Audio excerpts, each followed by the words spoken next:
Há um momento na vida de toda alma desperta em que a pergunta deixa de ser: existe ou não existe um Deus? E se transforma em algo mais íntimo, mais real, mais perigoso. Quem é esse Deus que vive em mim? Para Carl Jung, Deus não era um conceito externo, frio e distante. Não era uma figura mítica assentada nas nuvens, nem um dogma imposto por tradições. Deus, para ele, era uma realidade interior, viva, pulsante, atuante. Uma presença simbólica que não habita fora, mas dentro. Não nos altares, mas nas profundezas da psique. E foi exatamente por essa visão que Jung causou espanto, admiração e até rejeição entre teólogos, cientistas e buscadores. Jung não negava Deus, mas também não o reduzia a uma crença. Ele ousava dizer que Deus era uma experiência. E isso muda tudo, porque uma crença pode ser herdada. Uma doutrina pode ser ensinada, mas a experiência de Deus, essa ninguém pode viver por você. Desde muito jovem, Carl Jung sentia que havia algo sagrado dentro da alma humana, um impulso, uma força, uma presença. Ele percebia que o ser humano não se contenta com respostas racionais. A alma tem fome de sentido, e a ideia de Deus, longe de ser apenas um produto da cultura, é, segundo ele, um arquétipo fundamental do inconsciente coletivo. Está lá, gravado na estrutura da psique humana, independente de religião, tempo ou lugar. Mas o que isso quer dizer? Que Deus seria apenas uma projeção interna? Uma criação psicológica? Para Jung, não. O arquétipo de Deus é uma imagem interior que aponta para algo real, mas que só pode ser acessado através do símbolo.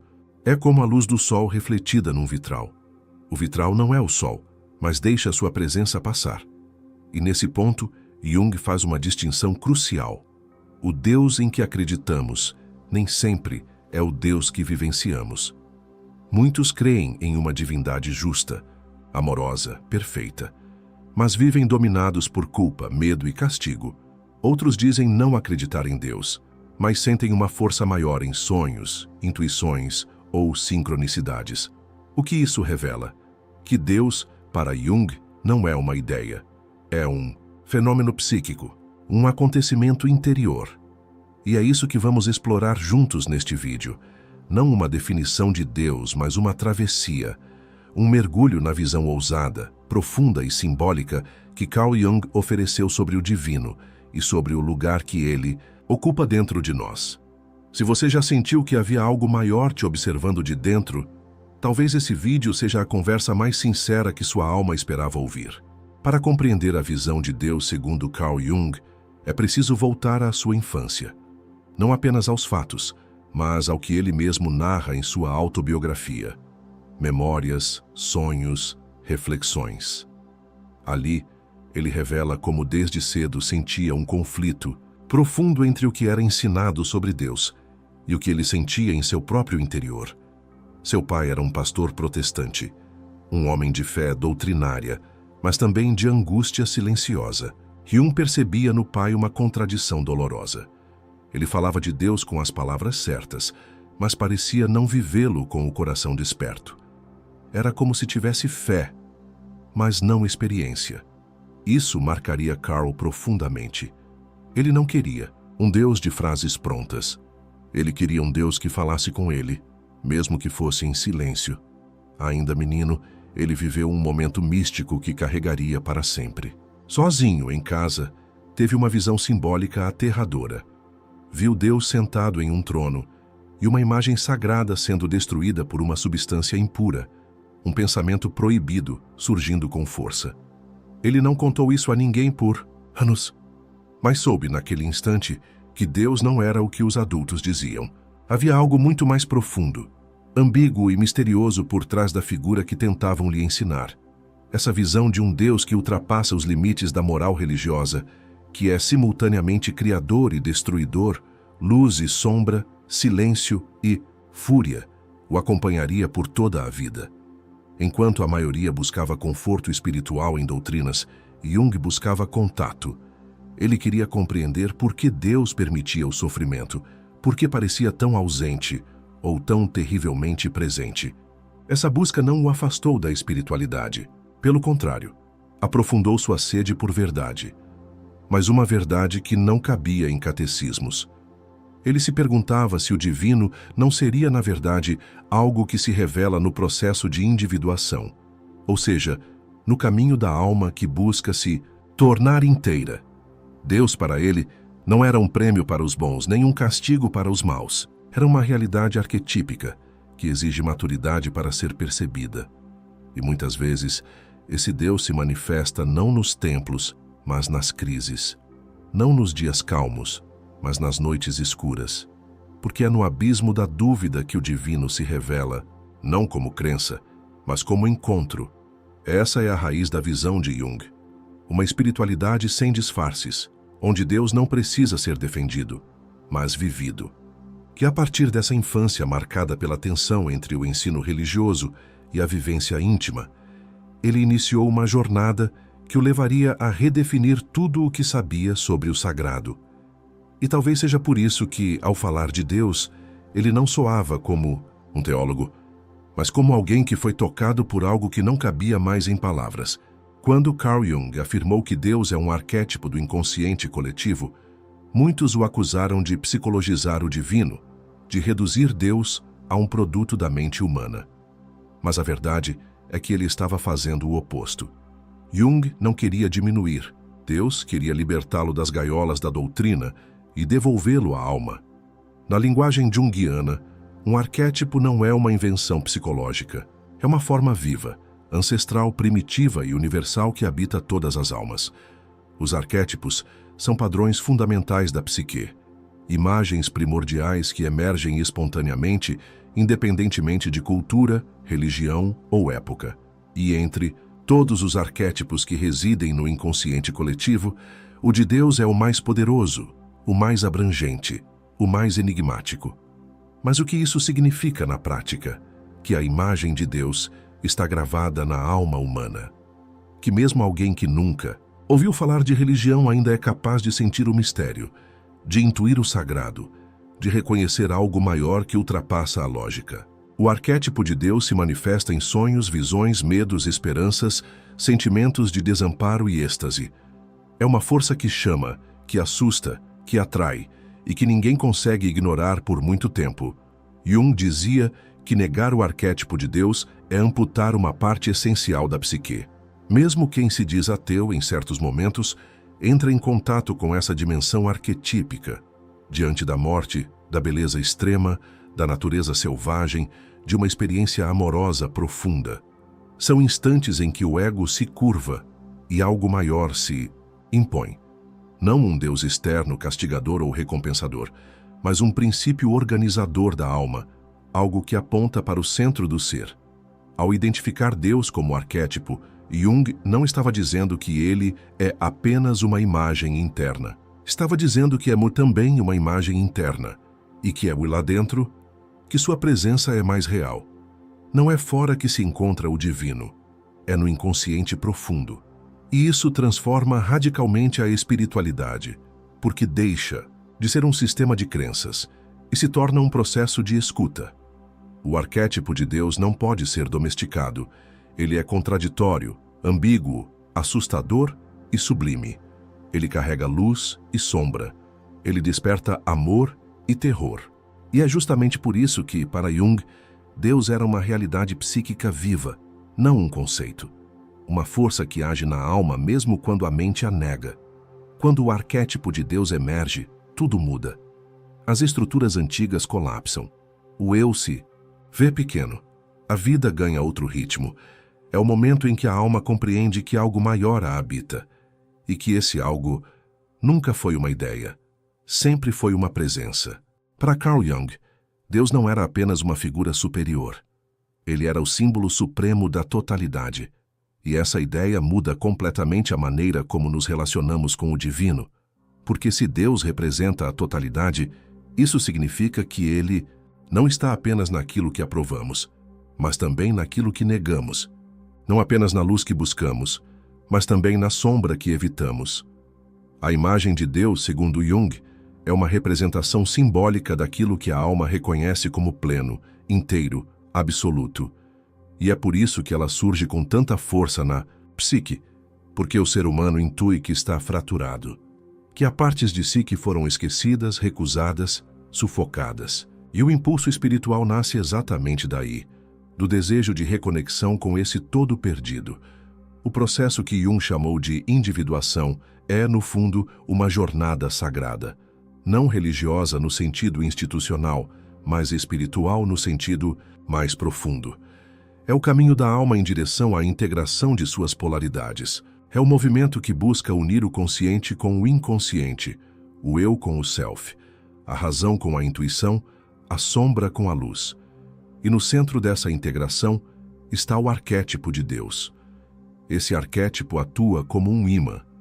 Ele chama a alma para casa, mas não uma casa externa, protegida por regras ou dogmas, uma casa interior, onde tudo o que você é pode finalmente existir sem se anular. Onde o sofrimento se torna sabedoria, a raiva se transforma em força, a fragilidade vira compaixão. Essa totalidade não é um estado perfeito, mas um estado verdadeiro. E Deus, nesse contexto, é o símbolo maior dessa verdade profunda. É por isso que Jung via a religião como um mapa simbólico. As imagens divinas, os rituais, os mitos, tudo isso para ele são tentativas de expressar o inexprimível. Mas, quando essas imagens se tornam literais, rígidas, moralistas, elas deixam de apontar para Deus e passam a escondê-lo. O símbolo só é vivo quando é habitado com consciência, quando serve de ponte, não de prisão. O verdadeiro encontro com o divino, dizia Jung, acontece quando o indivíduo se aproxima do centro do seu ser. E nesse centro não há um Deus externo esperando aprovação. Há um silêncio pleno, uma presença que une tudo o que parecia oposto. Um mistério que não precisa ser explicado, apenas vivido. E talvez seja por isso que, ao falar de Deus, Jung nunca falava em tom de certeza. Ele falava com reverência, porque sabia que quanto mais você se aproxima da totalidade, menos sente necessidade de defini-la. Um dos pontos mais ousados e transformadores da visão de Carl Jung é a distinção entre acreditar em Deus e vivenciar Deus. Para ele, acreditar é um ato mental, social, muitas vezes herdado. Vivenciar é um terremoto interior. É algo que desestrutura, que desorganiza o ego, que muda a forma como você sente, age e percebe a realidade. Jung afirmava com toda a clareza: "Eu não acredito em Deus. Eu sei." Essa frase chocou muitos, mas o que ele queria dizer não era uma afirmação dogmática, e sim uma confissão de experiência. Deus, para ele, não era uma hipótese ou uma fé abstrata.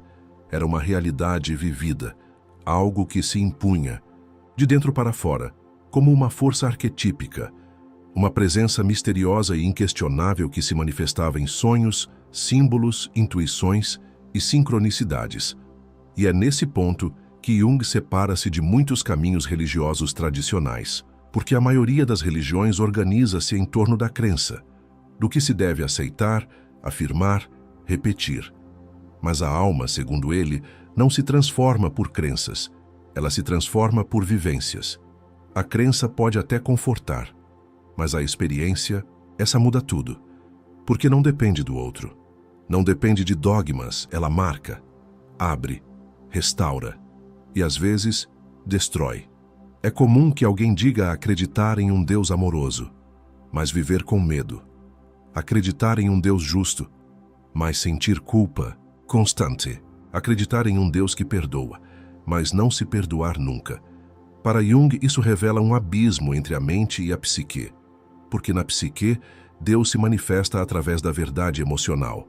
E se o Deus que habita você é castigador, frio, exigente, então é com esse que você está realmente em contato, mesmo que negue com palavras.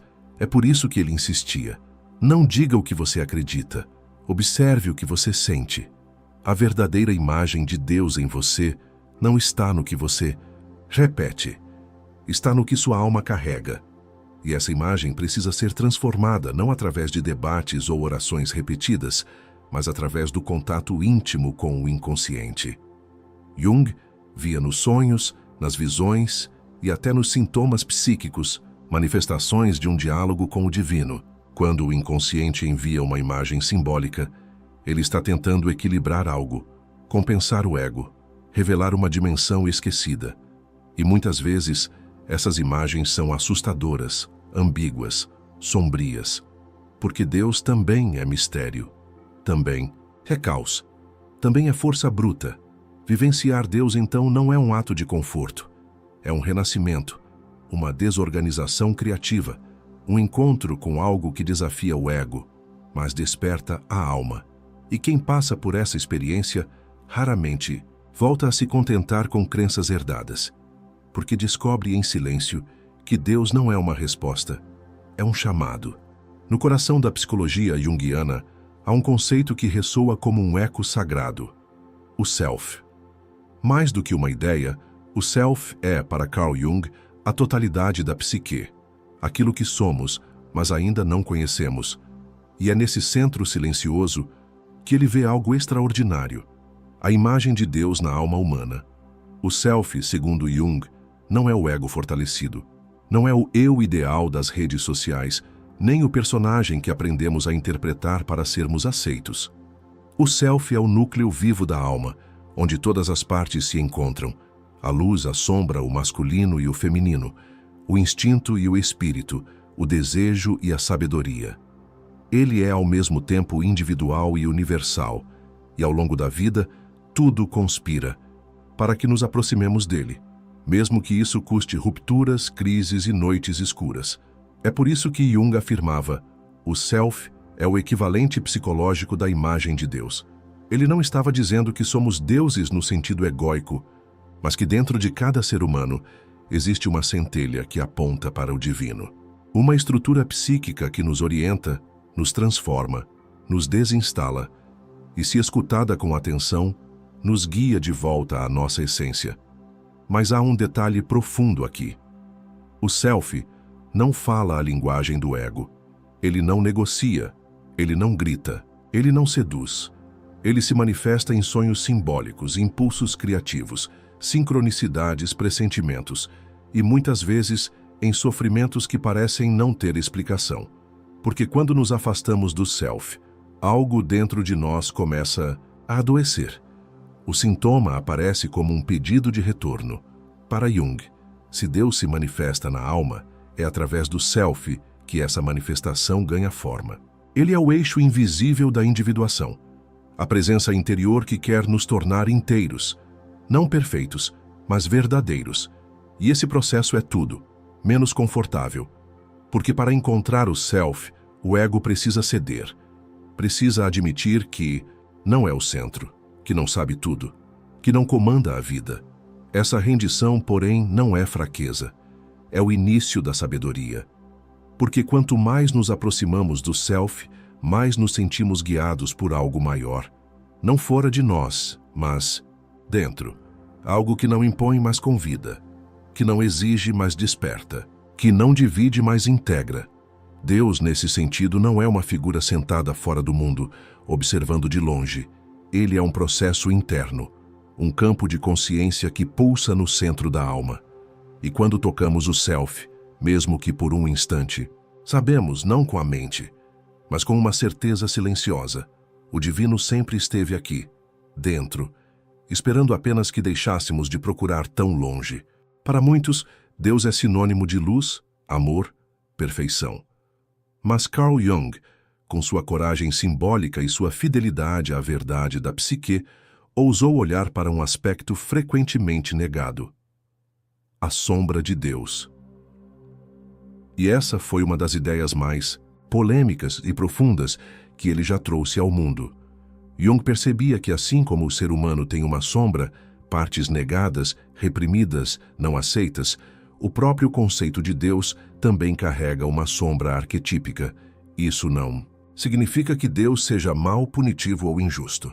Significa que, se Deus é símbolo da totalidade, ele também inclui aquilo que a mente humana não compreende, rejeita ou teme.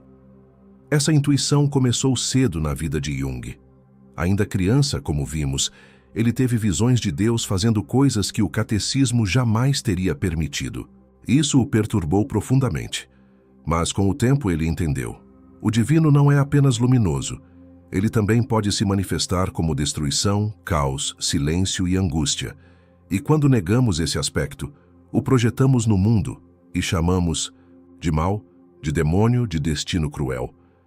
Jung viu isso com clareza durante as guerras mundiais, quando a civilização que dizia acreditar num Deus de amor mergulhou em horrores inomináveis. Como isso era possível? Porque havia uma cisão.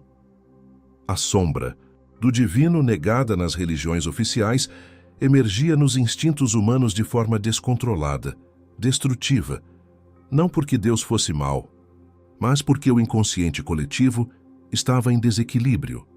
Para ele, o mal não é um oposto externo ao bem, é parte da estrutura total da realidade. É algo que precisa ser reconhecido, compreendido e integrado.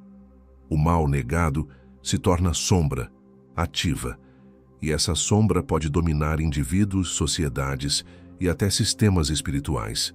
Por isso, para Jung, o verdadeiro trabalho espiritual não é apenas buscar a luz, mas abraçar a sombra com lucidez.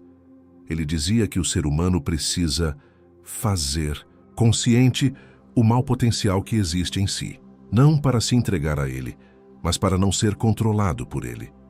O mesmo vale para a imagem de Deus.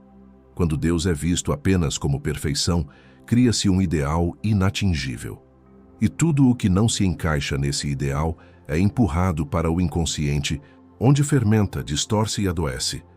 Mas quando reconhecemos que o divino também vive no caos, na perda, na dúvida, na dor, algo muda. A fé se torna maturidade. A espiritualidade se torna verdade. E Deus deixa de ser um juiz externo para se tornar um processo interno, onde cada sombra é chamada a participar da luz. Porque, no fundo, como dizia Jung, o ser humano não se torna iluminado ao imaginar figuras de luz, mas ao tornar consciente a escuridão. E isso vale também para o Deus que habita em nós. Há momentos na vida em que tudo desmorona. Relacionamentos se rompem, a saúde falha, os sonhos murcham e o sentido parece evaporar. É nesses momentos, quando não há mais chão, nem respostas, nem garantias, que muitos se perguntam: onde está Deus agora? Carl Jung acreditava que é justamente nessas experiências limite que a alma se aproxima do sagrado com mais intensidade. Não porque Deus cause o sofrimento, mas porque é no vazio que a escuta se torna mais nítida. Quando o ego já não sabe o que fazer, quando a mente racional já não consegue explicar, quando a fé aprendida se revela frágil, algo maior começa a emergir. Jung observava que a verdadeira experiência do divino raramente acontece em momentos de glória. Ela surge no deserto, na crise de identidade, no luto, na dúvida radical. É ali, no território da dor, que o ego é ferido e o inconsciente se abre. E nesse espaço simbólico, despido de controle e certezas, o self começa a sussurrar. E o arquétipo de Deus se manifesta como silêncio, como fogo, como visão, como renascimento. Ele dizia: Deus se manifesta quando o ser humano está no limite de sua resistência. Não porque o sofrimento em si seja divino, mas porque ele desfaz o falso. E o que sobra depois disso é essencial. Esses momentos são portais. Neles você não fala sobre Deus, você clama. Não teoriza, você sente. Não busca mais a luz, você implora por sentido. E se houver escuta interna, algo profundo acontece. Você percebe que o vazio não está realmente vazio. Ele está grávido de uma nova consciência, de uma nova presença, de um Deus que não é o mesmo da infância, mas que te olha agora, de dentro. Jung nunca romantizou o sofrimento. Ele sabia que a dor pode destruir, mas também sabia que ela pode revelar, que ela pode ser o momento em que a alma desperta, porque quando tudo parece perdido, o ego finalmente se cala, e é nesse silêncio que a resposta chega. Não como uma solução mágica, mas como uma transformação interior. Deus, nesses momentos, não aparece como milagre. Ele se manifesta como presença, como intuição súbita, como aceitação profunda, como uma lágrima que de repente se torna oração. É nesse instante que o sagrado deixa de ser crença e se torna certeza sentida no corpo, na respiração, no tempo que se expande. E então, mesmo sem entender tudo, você intui. Aquilo que parecia um fim era, na verdade, uma iniciação, a travessia de um portal. E do outro lado, uma nova versão de si mesmo, mais madura, mais humilde, mais desperta. Se encontra com um Deus que sempre esteve lá, esperando que você descesse da mente e entrasse na alma. Para Carl Jung, a espiritualidade autêntica não nasce da submissão ao dogma, mas da coragem de olhar para dentro. Ele respeitava as religiões, profundamente, mas não como sistemas de crença a serem obedecidos.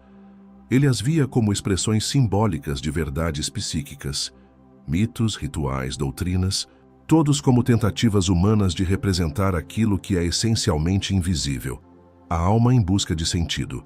Foi por isso que ele defendeu, ao longo da vida, que religião e psicologia não deveriam ser inimigas, mas parceiras. A religião, dizia ele, fala com imagens, a psicologia com processos. Uma aponta para o mistério, a outra busca integrá-lo. E a alma humana precisa das duas coisas, o encantamento e a estrutura, o símbolo e o caminho. Jung não queria destruir a fé, queria aprofundá-la, tirar a espiritualidade do terreno da obediência cega e trazê-la para o campo da experiência vivida. Para ele, um indivíduo que recita fórmulas sem consciência está longe de Deus. Mas aquele que se permite mergulhar na própria sombra, reconhecer seus conflitos, escutar seus sonhos e seguir em direção ao self, esse está, de fato, em contato com o divino. Ele dizia que o símbolo religioso só tem poder quando é reconhecido internamente. A cruz, por exemplo, não tem valor apenas como imagem externa. Seu verdadeiro poder está naquilo que ela representa dentro da psique. A dor que gera renascimento, a interseção entre opostos, o sacrifício do ego, o renascimento do self. Quando essa imagem é vivida por dentro, ela se torna viva. Quando é apenas repetida por fora, perde seu fogo. Jung também alertava para os riscos da espiritualidade superficial, aquela que busca conforto, status ou respostas prontas. Para ele, a verdadeira religiosidade exige atravessar o deserto da alma, enfrentar o silêncio de Deus, integrar os paradoxos. Não é um caminho linear, é uma espiral, às vezes ascendente, outras mergulhante, mas sempre transformadora. Ele sonhava com uma espiritualidade onde o ser humano pudesse olhar para Deus sem medo e olhar para si mesmo com reverência, onde o sagrado não fosse propriedade de nenhuma instituição, mas experiência íntima, pessoal, intransferível, onde cada alma pudesse encontrar em seu próprio ritmo a imagem viva de Deus que habita em seu inconsciente. E talvez por isso, mesmo sendo psicólogo, foi visto por muitos como místico, porque ele não falava de religião como quem ensina, ele falava como quem foi tocado. E sua psicologia, no fundo, era uma ponte, não para o céu, mas para o centro, o lugar onde, finalmente, Deus e a alma se reconhecem como partes de um mesmo mistério. Deus, para Carl Jung, não era uma crença a ser defendida. Era uma presença a ser sentida, uma força que nasce no silêncio, que se move no símbolo, que se revela quando o ego já não sabe mais para onde ir. E é por isso que sua visão do divino continua tão atual, porque ela não impõe respostas. Ela convida à escuta. Jung nos ensinou que a alma tem uma linguagem própria e que Deus, antes de ser compreendido, precisa ser vivido. Não fora, mas dentro. Não como mandamento, mas como encontro. Não como um nome, mas como uma experiência, que muda o ar, o olhar, o tempo, o coração. A imagem de Deus, dizia ele, é um espelho da alma. E cada um de nós carrega dentro de si um fragmento desse mistério. Não importa se você cresceu dentro de uma tradição religiosa ou fora dela. Não importa o nome que você dá ao sagrado, ou se por enquanto você nem sabe mais se acredita. O que importa é o que sua alma sente quando tudo silencia, quando a máscara cai, quando a noite chega. E o que se escuta nesse instante é o que vale. Talvez Deus seja menos uma explicação e mais uma lembrança de quem você já Foi. De quem está se tornando? De tudo o que no fundo já habita você. Se esta reflexão tocou alguma coisa dentro de você, saiba, talvez não tenha sido por acaso. Este vídeo pode ter sido o espelho que você precisava, ou o sinal silencioso de que é hora de olhar mais fundo. E se você sente que há um tema que sua alma gostaria de ver explorado aqui, deixe nos comentários. Este canal vive da escuta, e muitas das reflexões mais profundas que já passaram por aqui começaram com o pedido sensível de um seguidor atento. Talvez a sua pergunta seja a de muitos, e talvez sua busca seja o próximo caminho a ser traçado, que a imagem de Deus em você nunca seja um fardo, mas uma luz, e que a sua espiritualidade não se torne uma prisão, mas uma travessia. Porque, como diria Jung, tudo aquilo que o ego nega, um dia será o caminho pelo qual a alma voltará para casa.